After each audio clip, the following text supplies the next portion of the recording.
Pour moi, qu'il soit placé dans le titre, dans le corps d'un article, sur un tract, le mot « palestinien » évoque immédiatement des fédayines dans un lieu précis, la Jordanie, et à une époque que l'on peut dater facilement.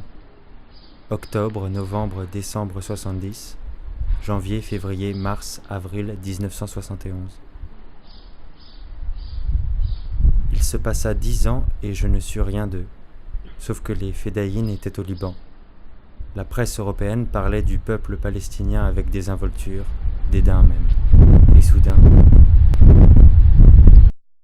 Beyrouth Ouest.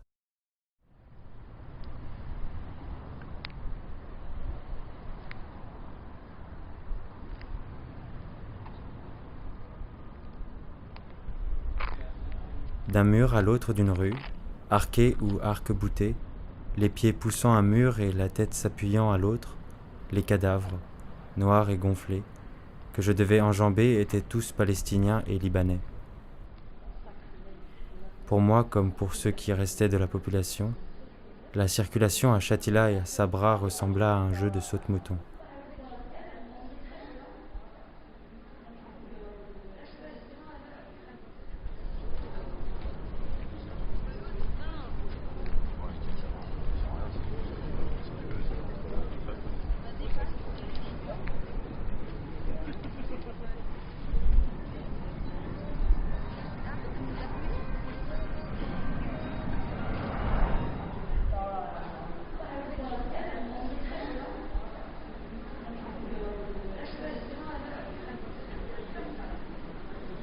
Entrez.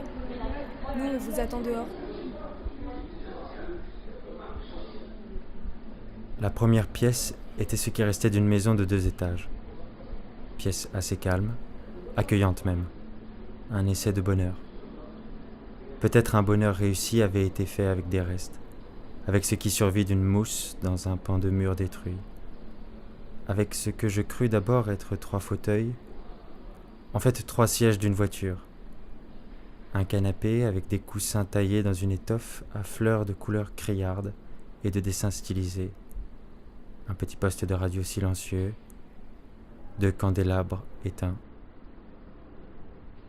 Pièce assez calme, même avec le tapis de douille.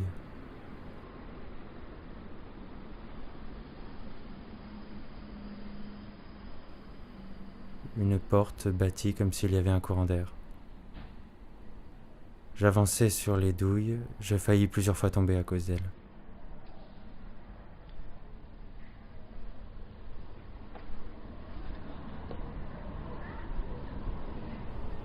J'enjambais les morts comme on franchit des gouffres.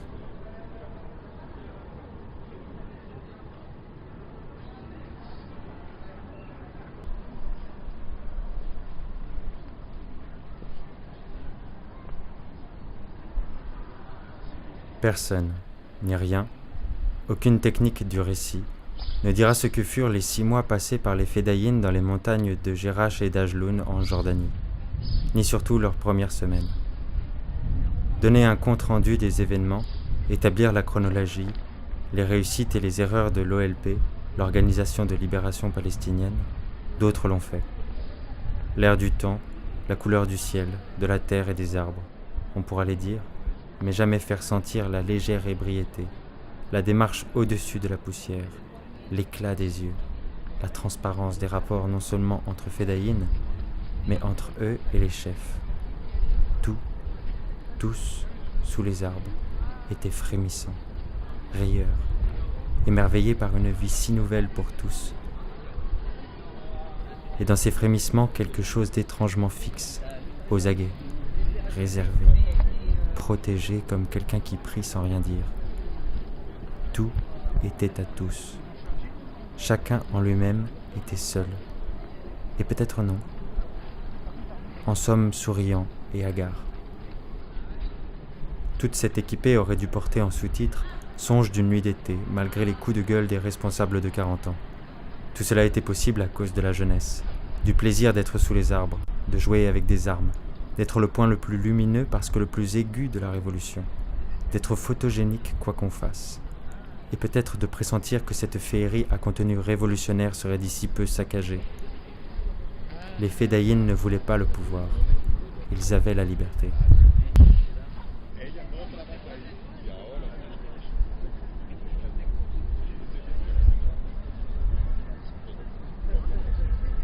Ici, dans ces ruines de Shatila, il n'y a plus rien.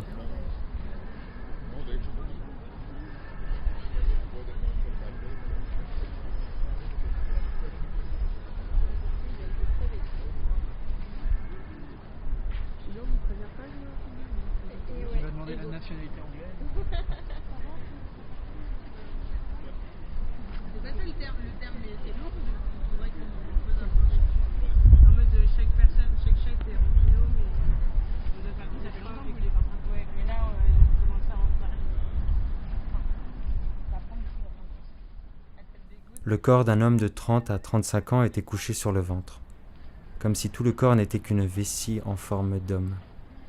Il avait gonflé sous le soleil et par la chimie de décomposition jusqu'à tendre le pantalon qui risquait d'éclater aux fesses et aux cuisses.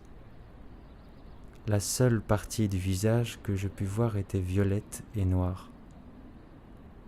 Un peu plus haut que le genou, la cuisse repliée montrait une plaie sous l'étoffe déchirée. Origine de la plaie, une baïonnette, un couteau, un poignard, des mouches sur la plaie et autour d'elle.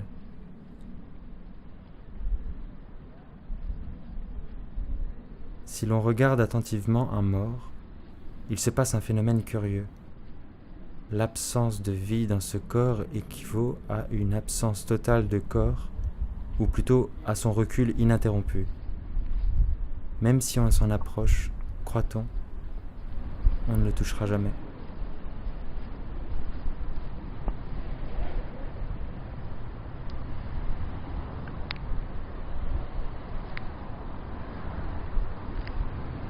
Si quelque lecteur a vu une carte géographique de la Palestine et de la Jordanie, il sait que le terrain n'est pas une feuille de papier.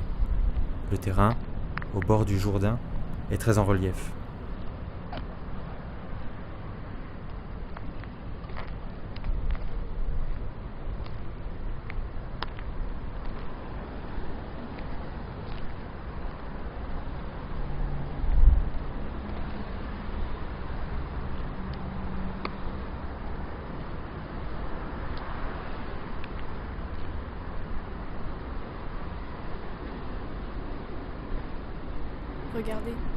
Regardez ses mains. Je n'avais pas remarqué. Les doigts des deux mains étaient en éventail, et les 10 doigts étaient coupés comme avec une cisaille de jardinier.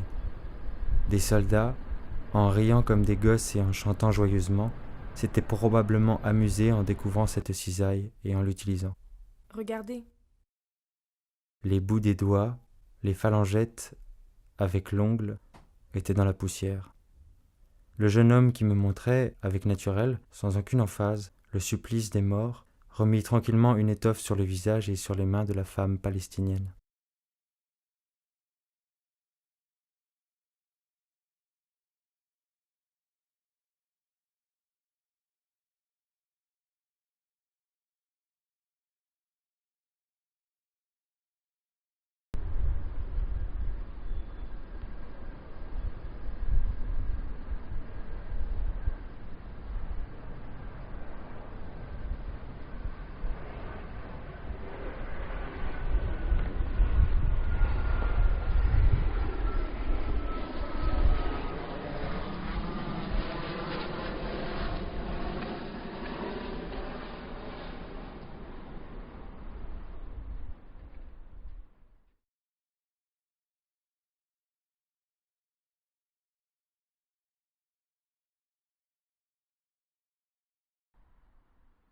H me dit « Nous accusons Israël des massacres de Shatila et de Sabra.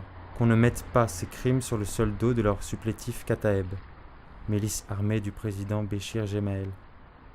Israël est coupable d'avoir fait entrer dans les camps 2 compagnies de Kataeb, de leur avoir donné des ordres, de les avoir encouragés durant 3 jours et 3 nuits, de leur avoir apporté à boire et à manger, d'avoir éclairé les camps de la nuit.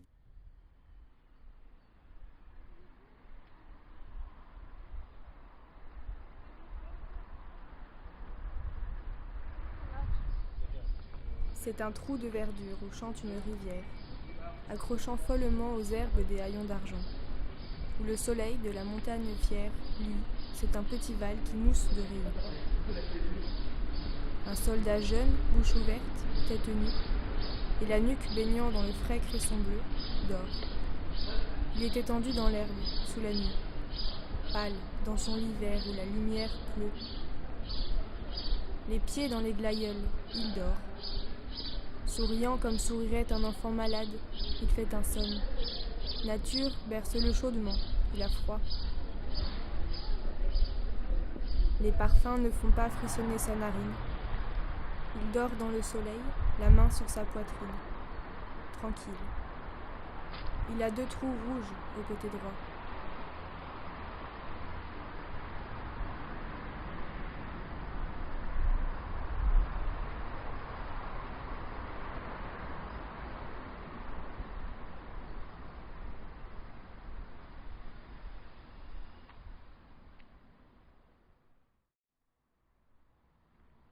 Plus encore que les hommes, plus que les fédayines au combat, les femmes palestiniennes paraissaient assez fortes pour soutenir la résistance et accepter les nouveautés d'une révolution.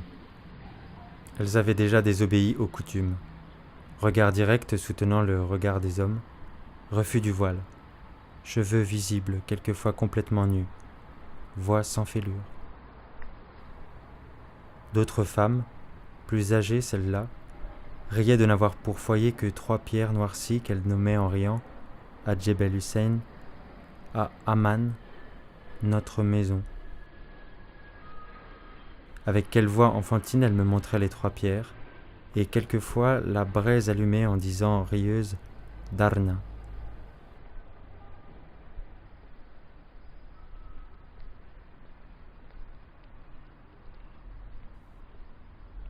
Ces vieilles femmes ne faisaient partie ni de la révolution, ni de la résistance palestinienne. Elles étaient la gaieté qui n'espère plus. Chacune des femmes, à tour de rôle, prend la parole. Elle rit. On rapporte de l'une d'elles une phrase. Des héros? Quelle blague! J'en ai fait et fessé 5 ou 6 qui sont au Djebel. Je les ai torchés.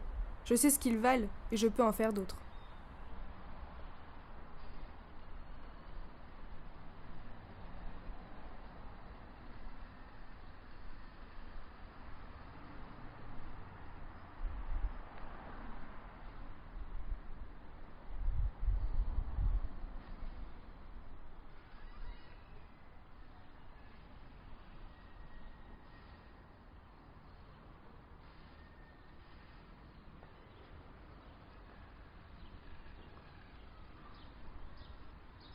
Quelle ruelle prendre maintenant?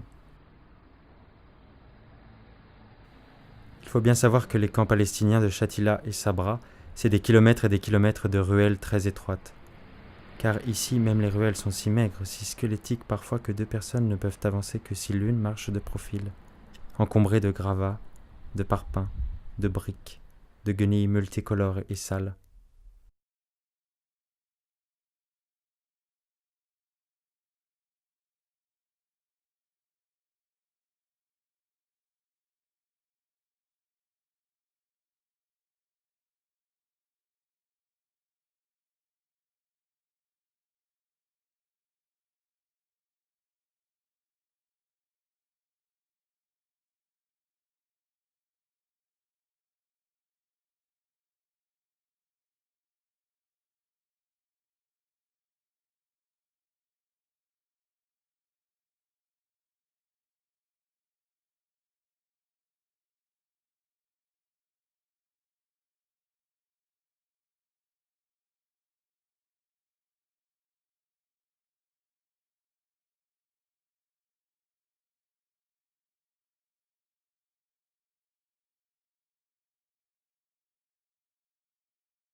La solitude des morts était encore plus sensible parce qu'ils avaient des gestes et des poses dont ils ne s'étaient pas occupés.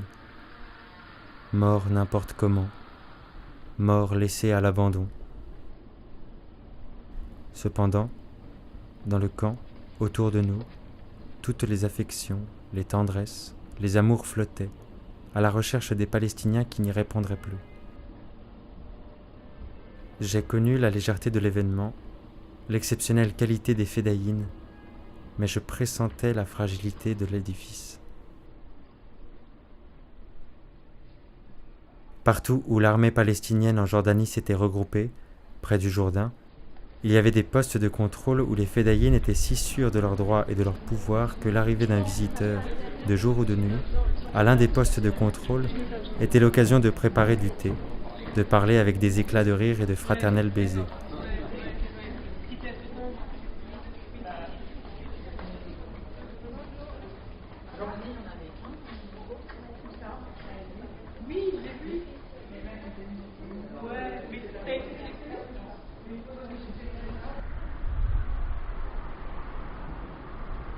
Celui qu'on embrassait partait cette nuit, traversait le Jourdain pour poser des bombes en Palestine, et souvent ne revenait pas.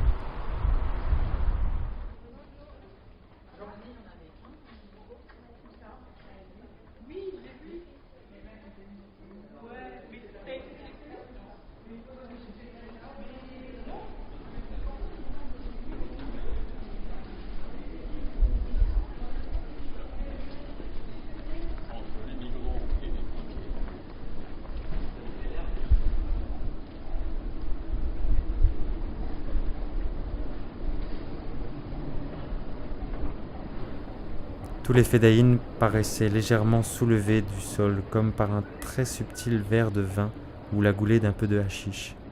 C'était quoi? La jeunesse insoucieuse de la mort et qui possédait, pour tirer en l'air, des armes tchèques et chinoises. Protégés par des armes qui pétaient si haut, les fédayines ne craignaient rien.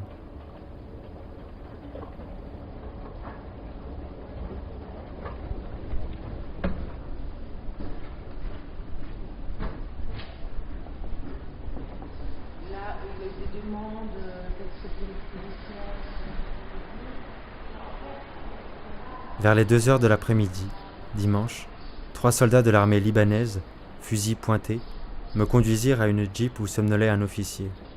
Je lui demandai « Vous parlez français ?»« English ». Sa voix était sèche, peut-être parce que je venais de le réveiller en sursaut. Il regarda mon passeport. Il dit en français « Vous venez de là-bas ?» Son doigt montrait Shatila. « Oui. »« Et vous avez vu ?»« Oui. » « Vous allez l'écrire ?»« Oui. » Il me rendit le passeport. Il me fit signe de partir. Les 3 fusils s'abaissèrent.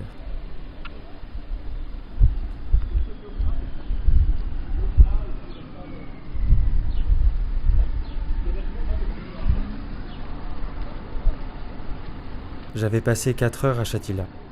Il restait dans ma mémoire environ 40 cadavres. Sans doute j'étais seul, je veux dire seul européen, avec quelques vieilles femmes palestiniennes s'accrochant encore à un chiffon blanc déchiré, avec quelques jeunes fédayines sans armes. Mais si ces 5 ou 6 êtres humains n'avaient pas été là, et que j'ai découvert cette ville abattue, les Palestiniens horizontaux, noirs et gonflés, je serais devenu fou. Où l'ai-je été ? Cette ville en miettes et par terre que j'ai vue ou cru voir, parcourue, soulevée, portée par la puissante odeur de la mort, tout cela avait-il eu lieu ?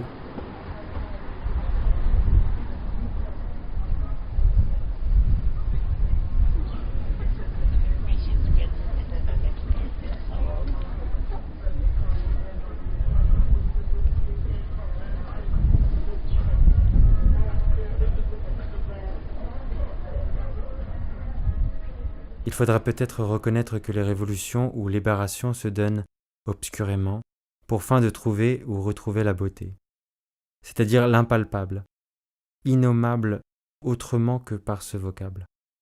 Ou plutôt non, par beauté entendons une insolence rieuse que nargue la misère passée, les systèmes et les hommes responsables de la misère et de la honte, mais insolence rieuse qui s'aperçoit que l'éclatement, hors de la honte, était facile.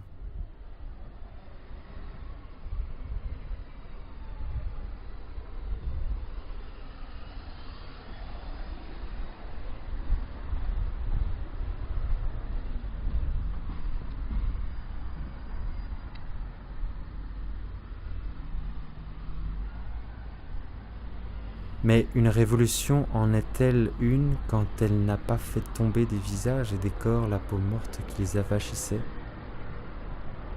Je ne parle pas d'une beauté académique, mais de l'impalpable joie des corps, des visages, des cris, des paroles qui cessent d'être mortes.